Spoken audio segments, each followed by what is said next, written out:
Assalamu alaikum wa rahmatullahi wa barakatuhu. Let's look at the next question here. What is the Islamic view on music? Is it completely haram? What is the fatwa on it? How about listening to it? Any form of music, are all forms haram? So let's get to this. Well, the Islamic views on music vary among scholars and schools of thought, reflecting a range of interpretations from permissibility to prohibition. The differences stem from varying interpretations of the Quran and Hadith, as well as considerations of cultural context and the purpose or effect of music.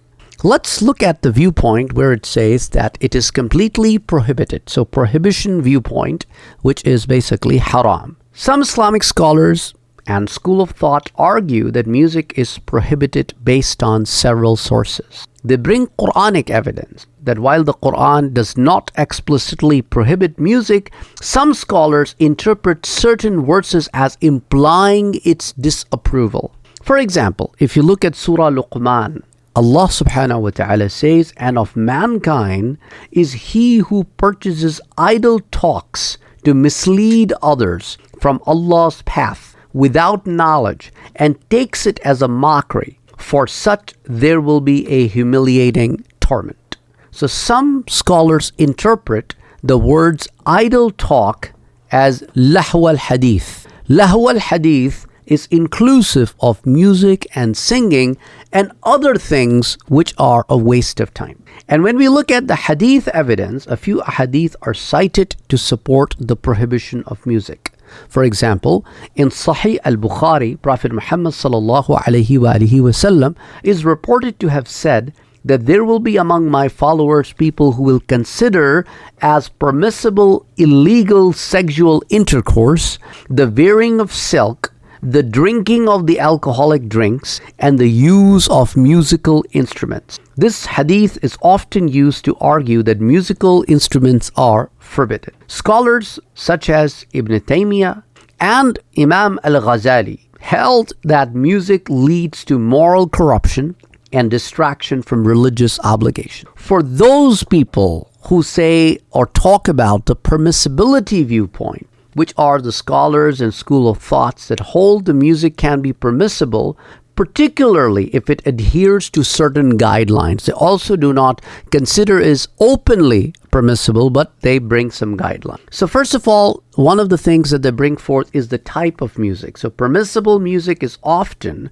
described as that which does not contain indecent or immoral content, does not lead to sinful behavior, is used in a context that aligns with Islamic values such as for educational purposes, nasheeds, celebrations, maybe inclusive of national songs and things of that nature. And as far as the Quranic and Hadith argument evidence is concerned, so some scholars argue that Quran does not explicitly prohibits music and that the interpretation of idle talks is broader and context dependent.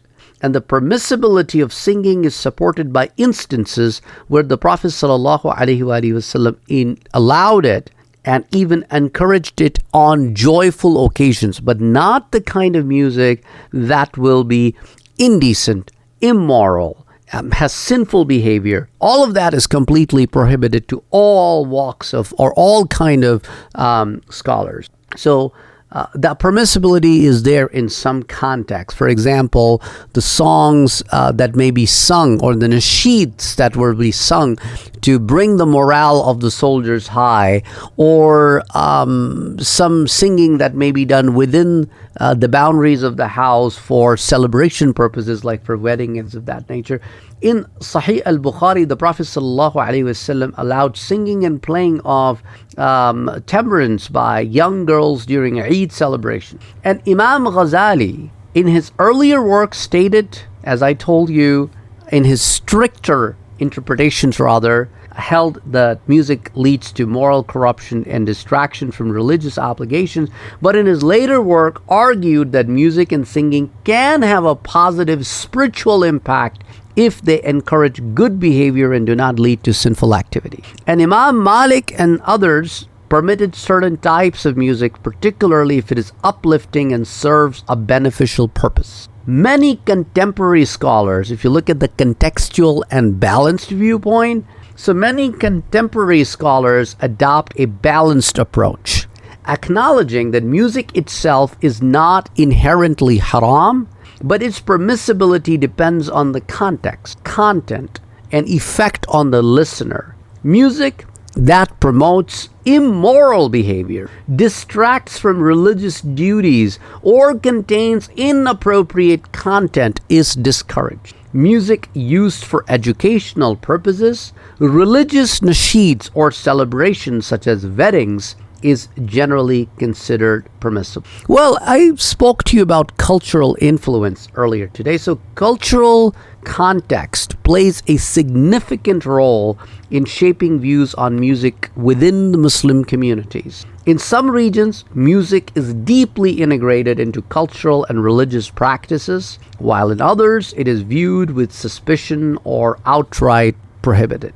So in conclusion, Islamic view on music range from prohibition to conditional permissibility, with significant variation among scholars and cultural practices. The permissibility often depends on the content, purpose, and impact of the music. As with many issues in Islamic jurisprudence, the diversity of opinions reflects the richness and adaptability of Islamic thought to different context and time. And Allah knows best. Well, if you would have liked our video, don't forget to like, share, and subscribe to our channel. If you have any questions, don't forget to put them in the comment section down below. We are trying very hard to bring this knowledge to you, and we need your support to grow so that this knowledge can reach more and more people. Well, till next time, take care of yourself. Please remember us in your dua. May Allah subhanahu wa ta'ala give you the wealth of iman. May Allah subhanahu wa ta'ala protect your iman. Anybody who is sick, may Allah subhanahu wa ta'ala cure them completely. May Allah subhanahu wa ta'ala protect us from all evil. May Allah subhanahu wa ta'ala save us from the punishment of grave and the punishment of hellfire. And may Allah subhanahu wa ta'ala make us among those people who enter Jannatul Firdaus without any questions asked. Till next time, Assalamu alaikum wa rahmatullahi wa barakatuh.